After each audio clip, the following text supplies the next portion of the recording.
একদিন তুমি রাত্রেবেলা ঘুমিয়ে যাইবা, কিন্তু বন্ধু তোমার হায়াতে জিন্দেগি যদি শেষ হয়ে যায়, হয়তোবা দিন হবে, সকাল হবে, ভোর হবে, কিন্তু বন্ধু তোমার চোখটা খুলবে না। ওই দিন তুমি দেখতে পাইবা দোস্ত, সেদিন তোমার বাড়ির লোকজন হয়তোবা সকাল থেকে দুপুর অবধি কাঁদবে, কিন্তু তোমার অন্য পাড়ার লোকজন আইসা বলবে আর কত কান্না করবা, যে চলে যাওয়ার সে তো চলেই গিয়েছে, এখন আসো উক্ত হয়েছে, কিছু খেয়ে নাও, না হলে তো দুর্বল হয়ে যাবে, হাঁটতে পারবা না। দোস্ত, যে সেদিন দেখতে পাইবা তোমার আপনজন সবাই সেদিন তোমাকে রাইখা গালের ভিতরে আহার তুলে দিবে, সবাই তাদের পেটটাকে সুন্দর করে ভরে নিবে, তোমার বাড়ির সামনে দিয়া রাস্তায় গাড়ি চলতো, গাড়ি ঠিক আগের মতো আগের গতিতে চলতে থাকবে।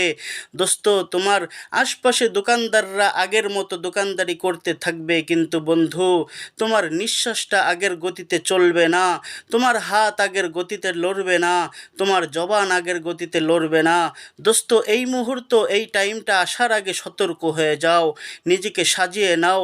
কবরে কিভাবে ঘুমাবা, কবরে আলোর ব্যবস্থা করে নাও, কবরে শান্তির ব্যবস্থা করে নাও। বন্ধু, গুনাহ ত্যাগ করো, গুনাহ ছেড়ে দাও, নেক আমল ধরো, নেক আমল করো। সামনে রমজান মাস বন্ধু, রোজা রাখার জন্য হিম্মত জোগাও, রোজা যেন একটাও ছেড়ে না দাও দোস্ত।